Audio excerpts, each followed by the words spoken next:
J'ai quitté mon travail pour venir étudier en Corée du Sud et il y a plein de choses à dire par rapport à ça. Donc je vais faire ma skincare pendant que je vous explique. Déjà, petite remise en contexte. Là, ça fait un petit moment qu'on s'est pas vu sur les réseaux sociaux. La dernière fois que j'ai posté, c'était à la suite de mon voyage de l'année dernière au Japon et en Corée du Sud.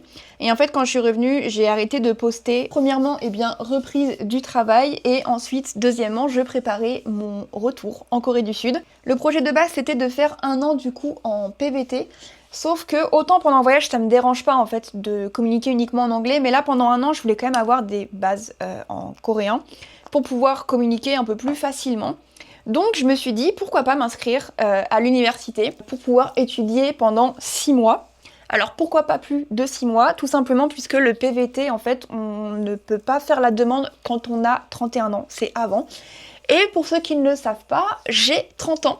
Donc je vais avoir 31 ans là en novembre, donc je dois faire ma demande de PVT avant mes 31 ans, c'est pour ça que je suis un peu pressée par le temps. Là ça y est, c'est bon, je suis en Corée, et pour être honnête avec vous, je viens pas d'arriver, je suis en réalité en Corée depuis à peu près 2 mois. À la base, le plan, c'était de recommencer à poster sur les réseaux à peu près dès mon arrivée. Sauf qu'en fait, le retour en Corée du Sud a été très différent de ce à quoi je m'attendais. Venir en voyage et venir pour étudier ou travailler dans un pays étranger, c'est pas du tout pareil. Donc je m'étais préparée à cette idée. L'appartement, ça a été une très grosse source d'inquiétude pour moi. Sans vous mentir, la première semaine en Corée du Sud a été extrêmement compliquée. Je pense que je n'ai jamais vécu ça à l'étranger, c'est vraiment la première fois. J'avais peur de pas trouver, ou alors de trouver quelque chose de très très cher, donc ça me faisait très peur en fait. Et ça me faisait tellement peur qu'au final, j'ai fait une espèce d'angoisse, je sais pas trop comment expliquer, mais la première semaine, en tout cas les premiers jours, j'avais peur de sortir de mon Airbnb.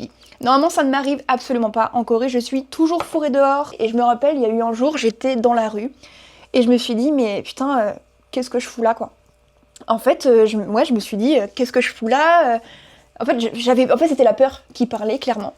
Et je me suis dit, ok Clara, réfléchis. Si là t'as quelqu'un qui débarque et qui te dit, là il y a un avion qui est prêt à te ramener en France, vraiment genre même gratuitement et tout, gratuitement et limite franchement ça met 1 heure à te ramener en France, vraiment il n'y a pas toutes les contraintes qu'il y a à côté, est-ce que tu prends cet avion pour rentrer genre là maintenant tout de suite en France?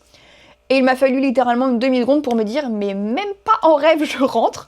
Il en était absolument hors de question. Et c'est là que j'ai compris que c'était pas facile, mais au fond de moi, j'avais pas du tout envie de rentrer. Donc il fallait juste que je me remette en marche tout simplement et que ça puisse débloquer mes craintes pour que je puisse kiffer ma vie ici comme je la kiffe en voyage.